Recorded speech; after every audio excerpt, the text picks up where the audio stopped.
ሰላም የማርክ እንግሊሽ ፕላስ ተከታታዮቻችን እንዴት ናችሁ? በስማም ያላችሁ ዲተርሚኔሽን የሚገርም ነው። ቋጥናታችሁን በጣም ወድጀዋለሁ። አሪፍ ምናያቃት ያሳያችሁ ነው። ያው እኛም እንደምታዩት በተለያዩ አስተማሪዎች እናንተን ለማስተማር ብለን በየቀኑ ካሜራ ፊት እየቆምን አሪፍ ትምህርቶችን ያመጣንላችሁ ነው። ዛሬ የምናየው አንድ ፊደል ያለች ግራመር ስትማሩ ማለት የእንግሊዝኛ አወቃቀር ስትማሩ አንድ ፊደል ያለች በጣም የምታስቸግረን እሷም ኤስ ነች። የቱ ጋር ነው የምትገባው?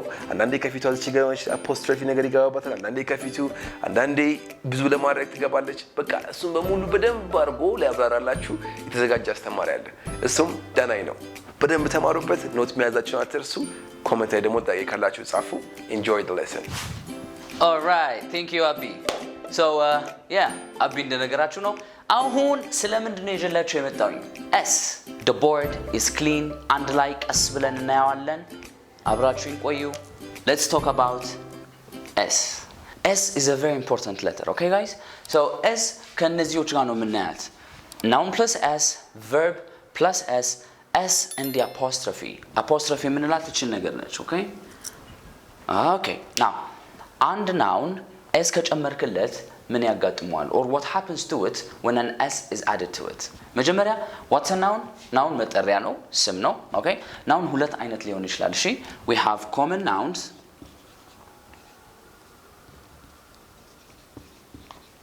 and proper nouns. proper የግል ማለት ነው። ዳናይ፣ አቢ proper names ናቸው። የስም የሰው ስም መጠሪያ ማለት ነው። okay so it just belongs to me and abi belongs to abi, danai belongs to danai. so ይሄ proper noun it cannot be pluralized. እሺ it cannot be pluralized. plural አይሆንም። ድርብ መስራት አንችልም በproper nouns. okay but common nouns in the other hand, common ማለት የጋራ ስም ማለት ነው። የጋራ ስም s ስትጨምርበት plural ይሆናል። plural ማለት ድርብ ማለት ነው። ነጠላና ድርብ ምን ነው የለ? ነጠላ ስለ አንድ ሰው ወይም ስለ አንድ ነገር ብቻ ነው የሚያወራው። ድርብ ደግሞ ስለ ከአንድ በላይ okay ከሁለት በላይ ከሆኑ we use ድርብ ማለት ነው፣ ወይም ደግሞ plural form እንጠቀማለን ማለት ነው። plural የሚሆንበት ወይም ደግሞ plural መጠቀም የሚያስችለን ደግሞ it is a common noun. እሺ common noun በሁለት መልክ plural መስራት እንችላለን። አንዱ s በመጠቀም ነው, which we call it regular. okay regular plural ነው ማለት ነው። irregular plural ሲሆን ደግሞ ለምሳሌ ወንድ ምንድነው በእንግሊዝኛ? yes very good guys, man አይደል? man ወንድ ልጅ ከሆነ ደግሞ boy አይደል? so man plural ስትቀይረው እቺ a it turns into an e and it gives you men, right? but in this case boy ብለን ግን ምንድነው የምናደርገው? ካፒታል አድርጌ ጽፏለሁ s. okay boy boys s. so እዚህ ጋር ብዙ የሚያስቸግር ነገር አለ ብዬ አላምንም። noun s ከጨመርክለት as long as the noun is common it becomes what? it becomes plural. ስለ አንድ የተወራ የነበረው ስለ ሁለት ይሆናል ማለት ነው። mind you again there are regular plurals and irregular plurals. okay regular ሲሆን s የሚወስድ ነው። irregular ሲሆን ደግሞ ቅርጽ ይቀይራል። okay man becomes man, woman becomes women, child becomes children, ox becomes oxen. okay regular ሲሆን boy becomes boys, chair becomes chairs, right? very good. so noun plus s as long as it's regular it gives you a plural. so s ከናውን ጋር ማባዣ ወይም ደግሞ ድርብ መስሪያ ነው ማለት ነው። that's function number 1.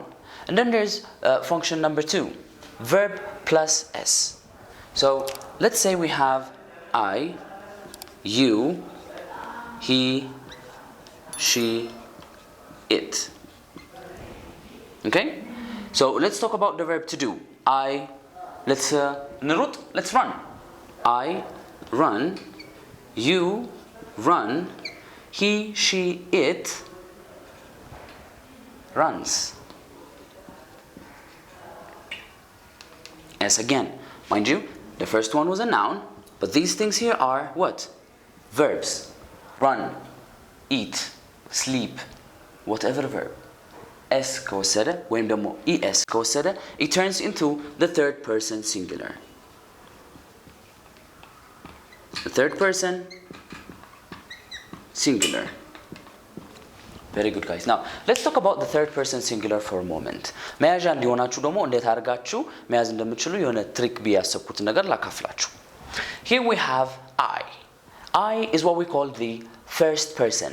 First person and okay I ብሎ ከጀመረ የሆነ ሰው የሚያወራውን ነገር ስለ ራሱ ነው. I eat a lot. I am ዳናይ. I have a blue marker. ወሬው ስለማን ነው? ማን ነው የሚያወራው? ዳናይ ነው የሚያወራው። ስለማን ነው የሚያወራው? ስለ ዳናይ ነው የሚያወራው. How many people are involved in this conversation? One person. ማ? ዳናይ. And I. First person singular. Number 2. You are a great student. You are a beautiful woman. You are a smart cookie. ማን ነው ያወራ ያለው? ዳናይ ከማን ጋር? ከናንተ ጋር፣ ካንቺ ጋር፣ ካንተ ጋር, right? So how many people are involved in this conversation? 2 people. Second person singular. እኔ ያወራ ያለውኝ, there's 2 people involved. Second person. መያዣ ነው. It's a trick. And then we have the third person singular. ያልነው ማለት ነው. Third person singular. Very good. Third person singular is wow, she is an amazing person. Who am I talking to? I'm talking to you about her, right? So I'm saying she is an amazing person. ስንት ሰዎች ነው involved የሆኑት in this conversation? እኔ አንተ ስለማን ያወራን ያለነው? ስለሷ. 3 people involved in this conversation.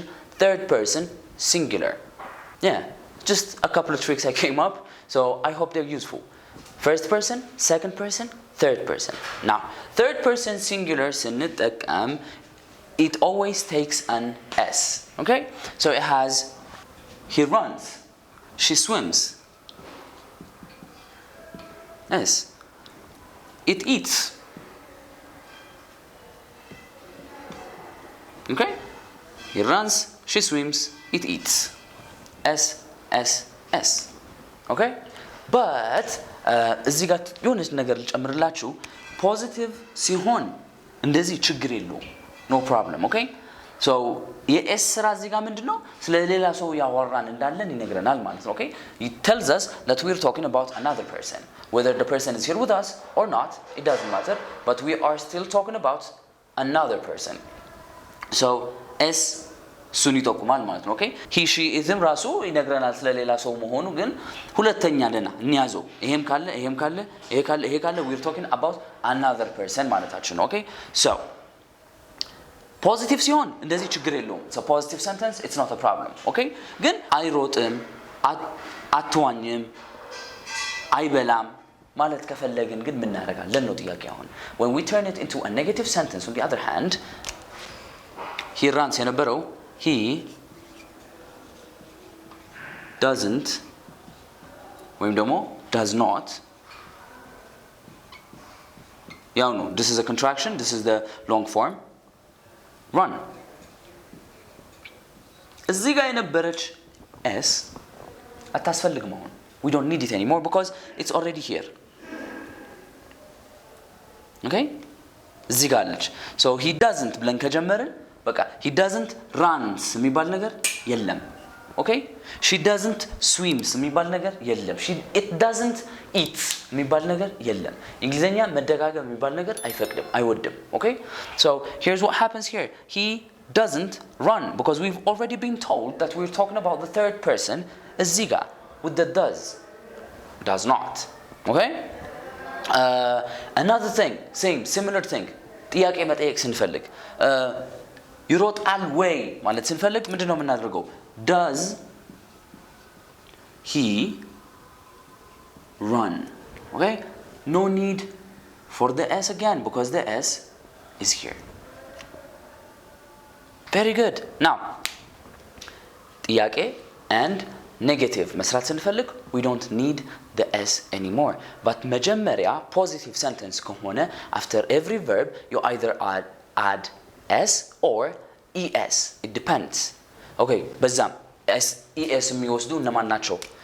es የሚወስዱ እዚህ ጋር ቦክስ አድርጌ okay es የሚወስዱ are verbs that end with the following with x በx የሚያልቅ አሁን ይሄ በn ነው የሚያልቀው አይደለ r u n በx የሚያልቅ verb ከሆነ ምን ያስጨምረናል es okay ሌላ በch የሚያልቅ ከሆነ es ነው የሚያስጨምረን በo የሚያልቅ ከሆነ ልክ እንደዚህ ማለት ነው do አያችሁ do right በo የሚያልቅ ከሆነ es ያስጨምረናል ሌላ ምን አለ በsh es one more double s es እነዚህ 5 cases x ch o sh and double s የሚያልቅ verb ከሆነ es ነው የሚያስጨምረን okay it's not only s es ነው የምንወስደው for example he fixes toilets fixes በx ነው የሚያልቀው es ይወስዳል ማለት ነው he teaches well teach ch ነው የሚያልቀው es ይወስዳል ማለት ነው he goes home every saturday go በo ነው የሚያልቀው es ይወስዳል it presses really hard press መጥቀጥ ወይም መጫን es ነው የሚወስደው why ss it's one of the criteria and then አንዱ ቀረኝ መሰለኝ sh he finishes work early ከስራ ቶሎ ነው የሚወጣው ዛሬ finish sh es right so እነዚህ 5 cases ልብ ያላችሁ ያስተዋላችሁ መጠቀም ይኖርባችኋል ማለት ነው all right so what have we seen so far noun plus s gives you a plural regular ከሆነ verb plus s talks about the third person ስለሶስተኛ ሰው ስለሶስተኛ ወገን ማውራት ስንፈልግ s መጨመር ይኖርብናል after what after a verb and not a noun okay verb በverb ደግሞ sometimes በዚሁን መልክ የሚያልቁ verboች ካሉን በx በch በo በsh and በss then it takes not only s but es okay and negative ስንቀይረው and ጥያቄ ስንጠይቅ we don't need the s right after the verb because there is another one and does okay does የሚለውን ነገር auxiliary ሆኖ ያገለግለናል it helps us make questions and negative sentences so already እዛ ስላለ we don't need to say he doesn't read he reads he doesn't read does he read okay now that's 2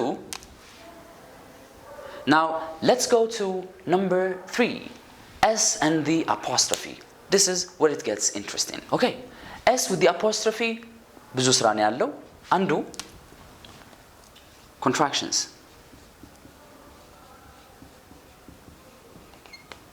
contraction ማለት አሳጥሮ ጠቃል ማለት ነው ለምሳሌ it is የነበረው ስናሳጥሮ ምን ይሆናል it's right it is የነበረው it's ይሆናል ማለት ነው ምን ነበረ I በአፖስትሮፊ ተተክቶ s it's contraction it is የነበረው it's ይሆናል ማለት ነው another contraction it has የነበረው ምን ይሆናል it's ይሆናል ድጋሜ okay not only it is but also it has another contraction አሳጥሮ ተቃል ማለት ነው now ይሄ ሁሌ ያው መራዘም ስለማያስፈልገን ለማሳጠር ምን ተጠቀመው ነው okay አሳጥሮ ተቃል ወይም ደግሞ contraction የምንለው ማለት ነው that's one after contraction ምን አለን possession ማለት ባለቤትነት ማለት ነው if you are an owner of something you are in possession of something ማለት ነው now በሁለት መልክ ነው ማየት ያለብን በሲንጉላር okay በሲንጉላር and በፕሉራል እሺ በሲንጉላር ስናየው the s በሲንጉላር ስናየው apostrophe አድርገን s እንጨምራለን for example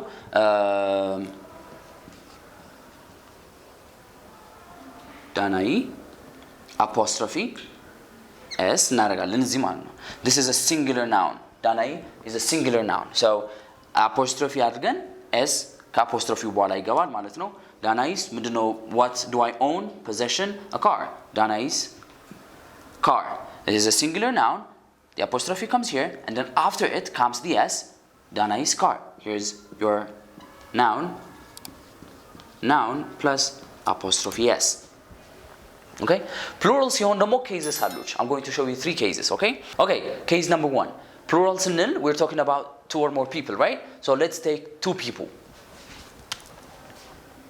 Abbreviation ልጠቀም ነው. Samir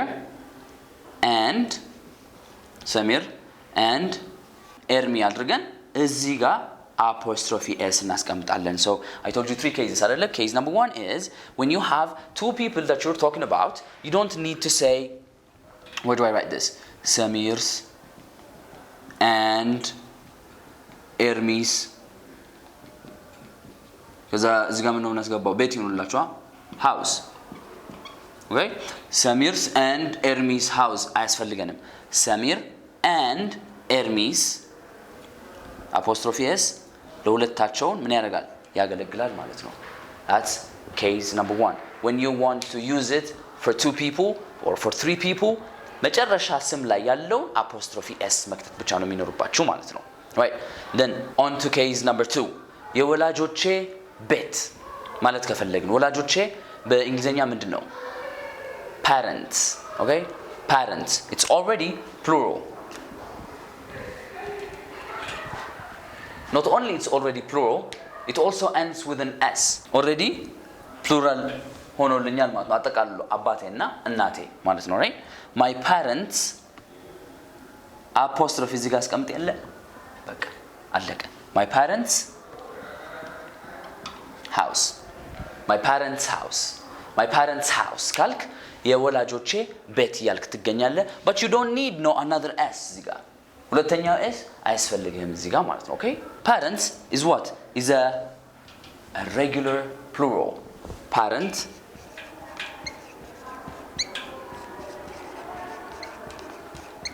parents ሁለት. Okay? So እንደዚህ ሲሆን regular plural ሲሆን parents ብዬ በs የሚያልቅ ስለሆነ ማለት ነው ግዴታ apostrophe አድርጌ እተዋለሁ ማለት ነው. Okay? On the other hand, which is we're going now to case number 3, if the plural is irregular, እንደ ቅድም ምንድን ያልኳችሁ child, children አለ አይደለ? Very good. Children ብዬ apostrophe አድርጌ s ሁለታቸው plural ናቸው. Right? Parents and children. This one is a regular plural. The other one is an irregular plural. So regular plural ሲሆን parents ብላችሁ apostrophe s, cats ብላችሁ apostrophe s. Yeah, cats food. It's the cat's food. የድመቶቼ ምግብ ነው. Right? Children. It's my children's. These are my children's toys. መጫወቻ. Yeah. Children's apostrophe s toys. Regular plural, irregular plural. With regular plurals apostrophe አድርገን ሌላ ነገር አንጨምርም. With irregular plurals apostrophe s. All right. Now, let's recap and I want you to use everything that you've been told here in the comment section, okay? ተለማመዱበት. እሺ? So ዛሬ ያየነውን ትምህርት ምንድነው የነበረው? s ከሶስት ነገሮች አንፃር s ከናውን ጋር s ከቨርብ ጋር s ከአፖስትሮፊ ጋር s ከናውን ጋር ምን ይሰራልናል? x ከናውን ጋር gives you a plural if it's regular. እሺ regular plural የሚባል አለ irregular plural የሚባል አለ. regular plural s የሚወስድ plural ሲሆን irregular plural ደግሞ s የማይወስድ plural ነው. Examples of regular plurals: boy, boys, girl, girls, chair, chairs. Irregular plurals: child, children, ox, oxen, and so on and so forth. Right? ከዛ verb ከs ጋር right? verb ከs ጋር it gives you the third person. third person ማለት ሶስተኛ ወገን ማለት ነው. ሶስተኛ ወገን ማለት ደግሞ እኔ እናንተ ስለሌላ ሰው ስናወራ ማለት ነው. So when it's a positive sentence s መጨመር ይኖርብሃል. After what? Right after the verb. Run, runs. Eat, eats. Swim, swims. Only when the sentence is positive. Negative ሲሆን don't ማስገባት ይኖርብሃል. In this case doesn't. Okay? He doesn't read. He doesn't run. He doesn't swim.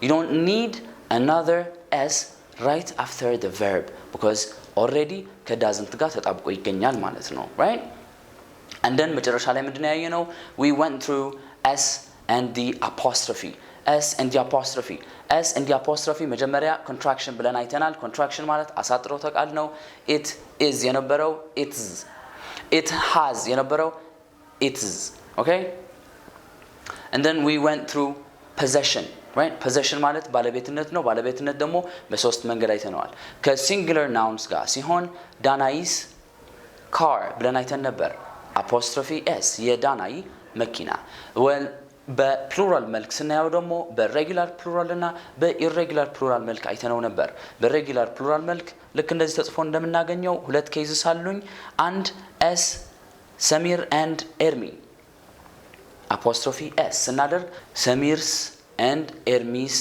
house አንልም we just say Samir and Ermi's house and then there's also another case parents and children regular parents irregular children parents ስንል we only add an apostrophe after the s and we're done children ሲሆን on the other hand children apostrophe s and then the noun guys I hope this was a helpful class. Until I see you next time, much love.